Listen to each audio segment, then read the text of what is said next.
Welcome to this new episode of MedTalk, the podcast where we explore many medical breakthroughs during the 1950s and so on. I'm your host Mikkele, and joining me is my co-host and guest, Dr. Gustavo.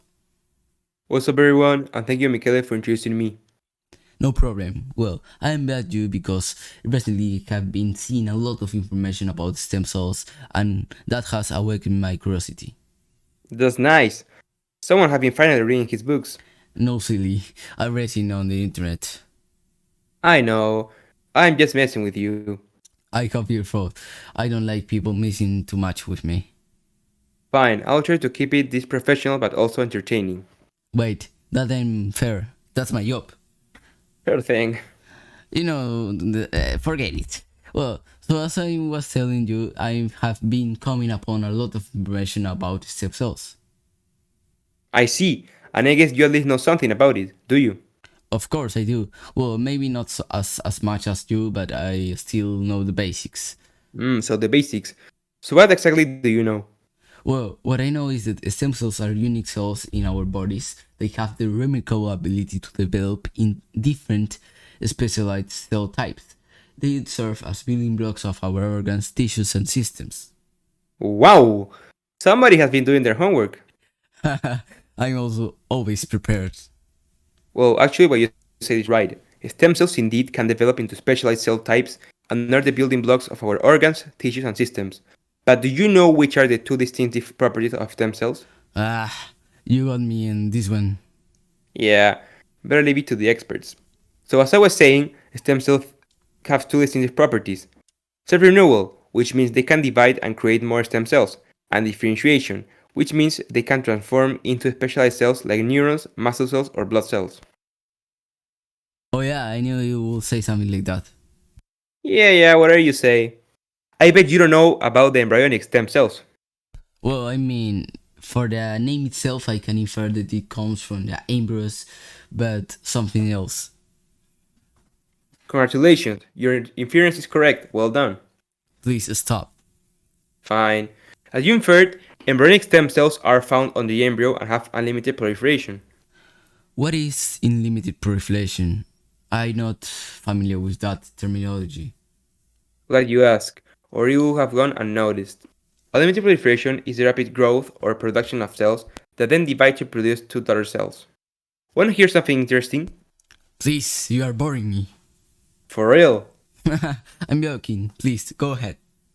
Well, these daughter cells either develop into fresh stem cells or into differentiated cells with a more specific role, such as bone, blood, brain, or heart muscle cells.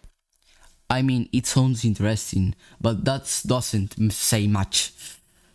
The thing is, no other cell in the body has the capacity to naturally produce different cell types. That's what makes it interesting. Oh, I see. Now we are talking. You see, medicine isn't boring at all. Oh, come on. I never said that. Well, I guess now you have more basic information about stem cells. I do. And I think it's great you introduce the audience to stem cells in general. But the other day I come up some information that mentioned that the stem cells have used in treatment neurodegenerative diseases. What can you say about that? I'm happy you look further into the topic and asked me this. Well, first of all, neurodegenerative diseases involve the progressive loss of neurons, leading to severe impairments in movement, cognition, and memory. There is indeed a treatment for these neurodegenerative diseases, using of stem cells. It is known as stem cell therapy and is used to treat neurodegenerative diseases such as Alzheimer's and Parkinson. And why may I have not heard it before? Well, that may be because it is a bit recent. It has become popular for the past 20 years, and its popularity keeps increasing year by year. The thing is, it's more popular nowadays than ever. That might be true.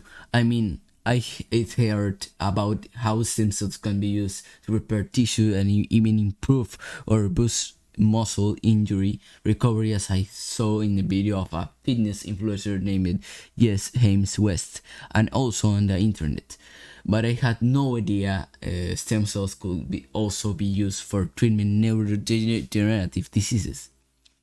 Now that you have made me even more curious, what do stem cells do in the treatment of neurodegenerative diseases? What stem cells do in this treatment, also called stem cell therapy, is that it offers a potential solution by introducing healthy, specialized cells into affected areas of the brain. These transplanted cells can replace the lost or damaged neurons, potentially restoring function and slowing down the progression of the disease.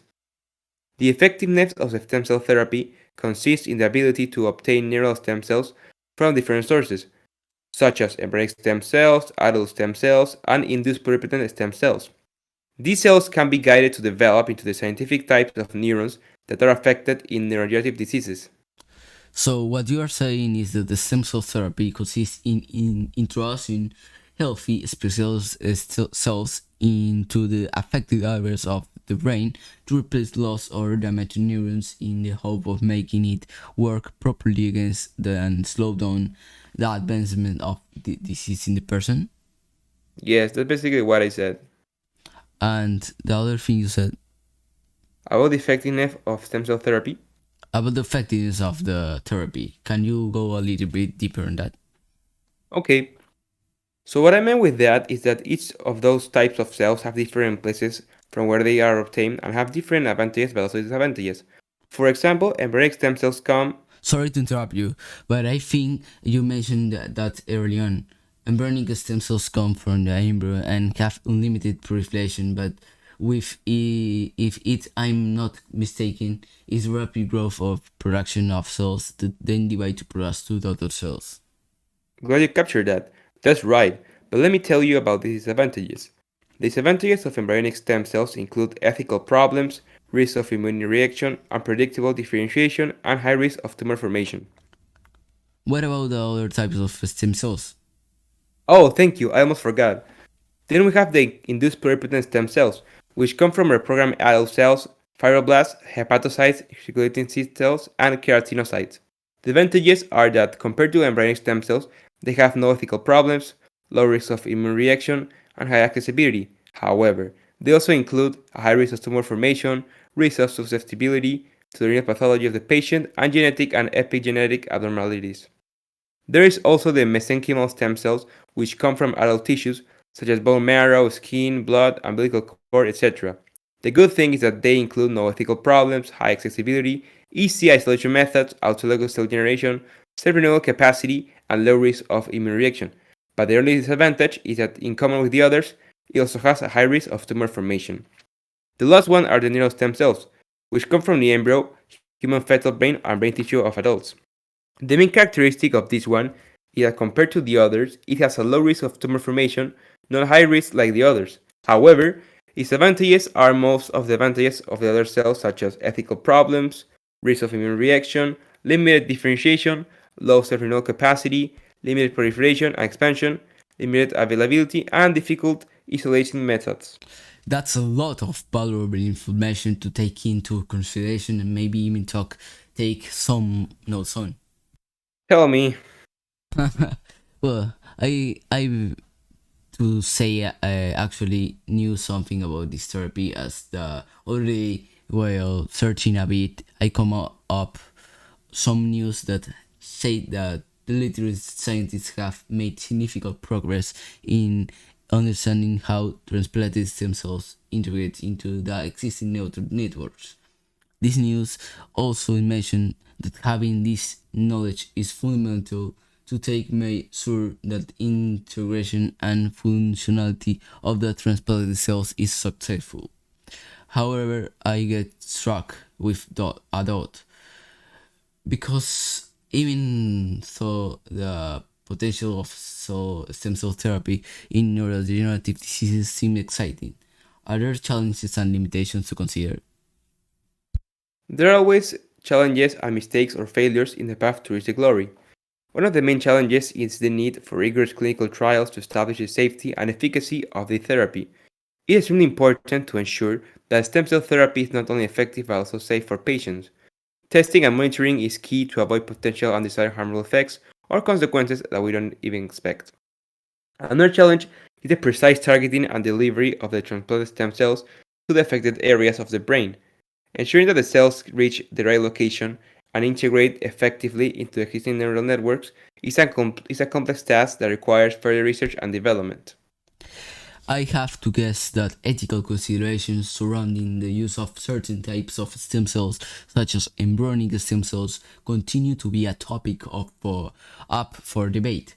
These ethical concerns may limit the widespread implementation of stem cell therapy, because, as you mentioned, there are different types of stem cells and each has a source where they come from, advantages and disadvantages. Yes, that's a good analysis and something to consider. However, despite the challenges, the potential benefits of stem cell therapy in neurodegenerative diseases cannot be ignored. It offers hope for millions of individuals affected by conditions like Alzheimer's and Parkinson's, who currently have limited treatment options. To sum up, stem cell therapy has the potential to revolutionize the treatment of neurodegenerative diseases. By replacing lost or damaged neurons, it could restore function and improve the quality of life for patients. However, deep, long, and effective research, clinical trials, and ethical considerations, as you mentioned, are crucial steps in realizing the full potential of the therapy. And that brings us to the end of today's podcast. We hope you found this discussion of stem cells and their application in neurodegenerative diseases informative and thought provoking. Remember, the journey of scientific discovery never ends. Stay curious, keep exploring, and join us next time on the MedTalk podcast as we unravel more fascinating topics. We could even discuss stem cell therapy regarding other topics such as its use for muscle injury recovery, as Mikkele was saying he saw in this fitness influencer Jesse James West video. Thank you for tuning in. Until next time, take care and embrace the wonders of science and medicine.